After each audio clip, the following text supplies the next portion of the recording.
Assalamu alaikum. I am your social studies teacher, Miss Gulshan from Real Scholar School. I hope all of you will be fine by the grace of Allah. So, dear students, now start our chapter number 3, our agriculture.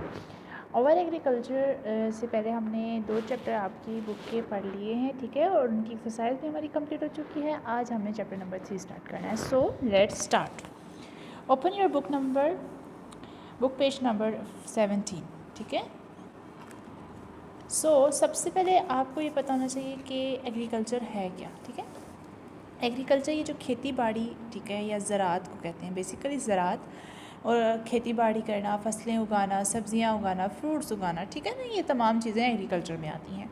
और पाकिस्तान जो है वो एक agriculture country है, ठीक है। अब एक कोई कंट्री होती है वो एग्रीकल्चरल कंट्री होती है, कोई कंट्री ऐसी होती है जो कि इंडस्ट्रियल होती है।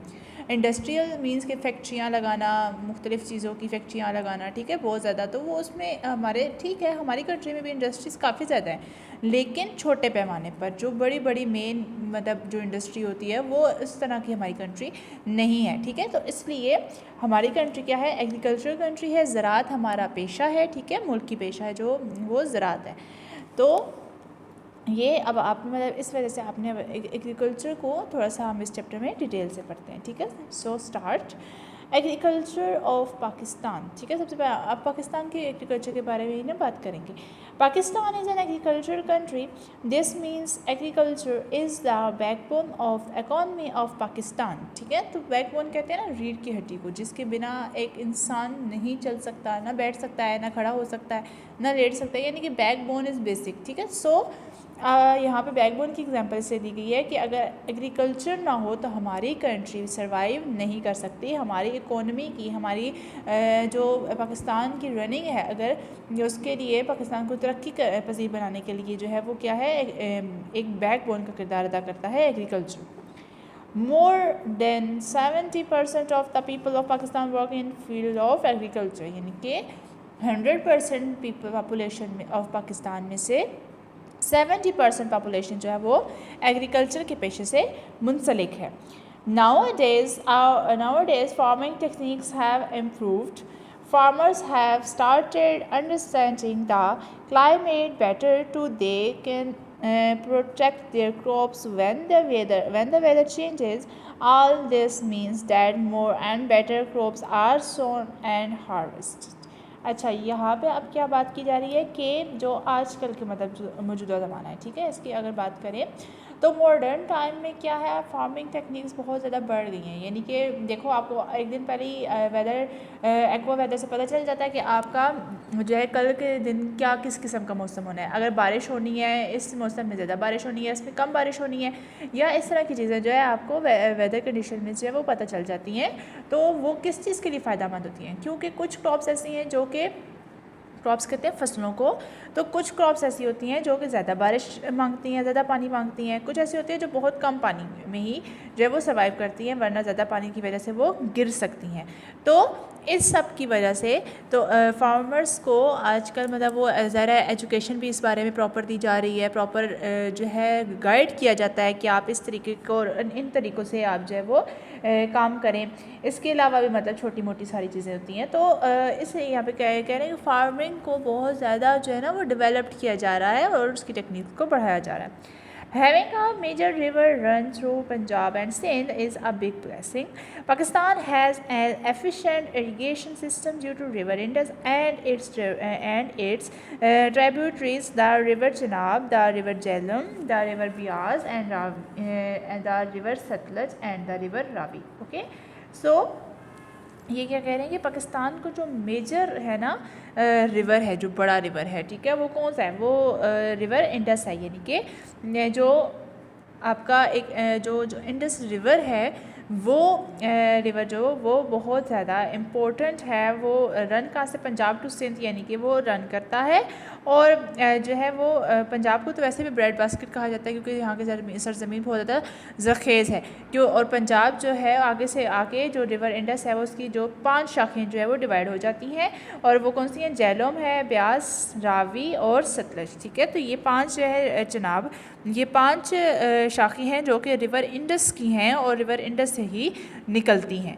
तो इस वजह से और ये पंजाब में है, तो इसलिए पंजाब जो है वो 5 दरियाओं की सरजमीन भी उसको कहा जाता है, तो ऑल दैट, ठीक है। The next is the two main systems of sowing and harvesting crops in Pakistan are rabi and kharif crops, ठीक है। रबी क्रॉप्स होती हैं जो कि सर्दियों में या विंटर सीज़न की क्रॉप्स होती हैं, और खैरिफ क्रॉप्स ऐसी होती हैं जो कि समर सीज़न में जो है वो उगाई जाती हैं और उनको हार्वेस्ट किया जाता है, ठीक है। खैरिफ क्रॉप्स के बारे में सबसे पहले पढ़ते हैं।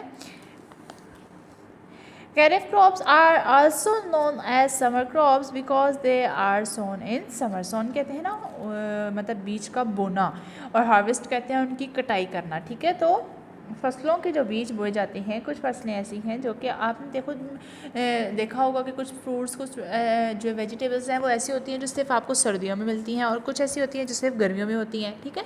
तो वो ऐसा क्यों है?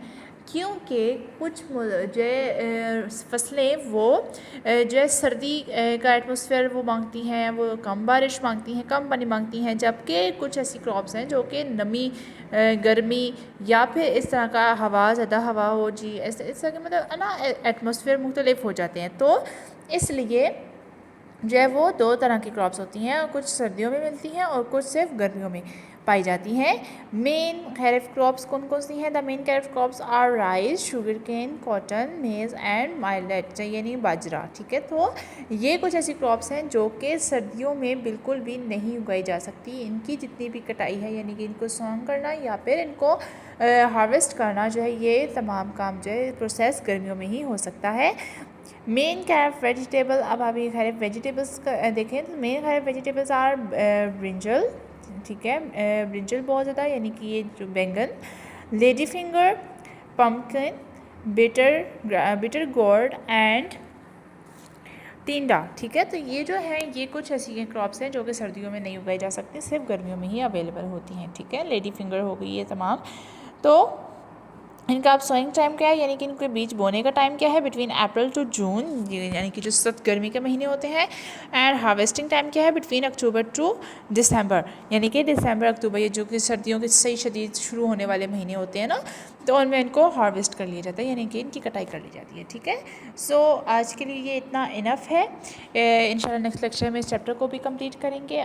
ज़रा अपना अब आप एक्सरसाइज ओपन करें, तो इसमें आपने क्वेश्चन 1, 2 एंड क्वेश्चन नंबर 3 अपनी कॉपीज़ पर करना है, ठीक है। कि पहला क्वेश्चन है आपको दिया जा रहा है कि why are better crops being sown and harvested, यानी कि किस तरह से बेहतरीन तरीके से फसलों को सोन यानी कि उनके बीज को बोया जा सकता है, और हार्वेस्टेड यानी उनकी कटाई की जा सकती है। तो कैसे करेंगे? फार्मर्स को पता होगा ना, उनको टाइम का पता होगा, उनको मौसम का पता होगा, तो इस तरह से उनकी इन्फॉर्मेशन में इजाफा होगा। What are cash crops? अब कैश क्रॉप्स कौन सी होती हैं? सो कैश क्रॉप्स बेसिकली मैं आपको बता देती हूँ कि जिनसे प्रॉफिट कमाया जाता है, जिनसे दौलत कमाई जाती है, यानी कि अगर किसी के कोई भी ऐसी क्रॉप है जिनको बेचा जाए, ठीक है, तो वो कैश क्रॉप्स कहलाती हैं।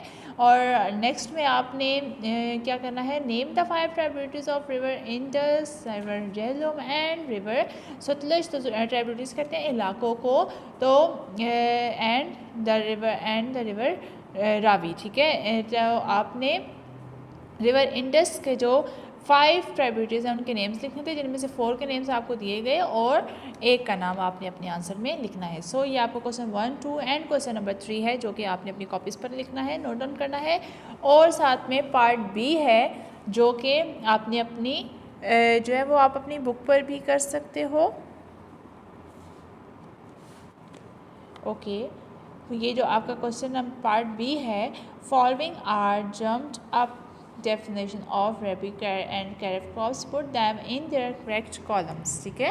तो ये जो आपको क्वेश्चन दिया गया है ये आपने अपनी बुक पर ही करना है, ये आपका कॉपी वर्क नहीं है बच्चों, ओके, ये आपका बुक वर्क है, ठीक है। आपने रबी क्रॉप्स के नीचे सारी रबी क्रॉप्स को लिखना है, और कैरिफ क्रॉप्स के नीचे आपने इनमें से जो भी कैरिफ क्रॉप्स हैं वो आपने लिखनी है, ठीक है।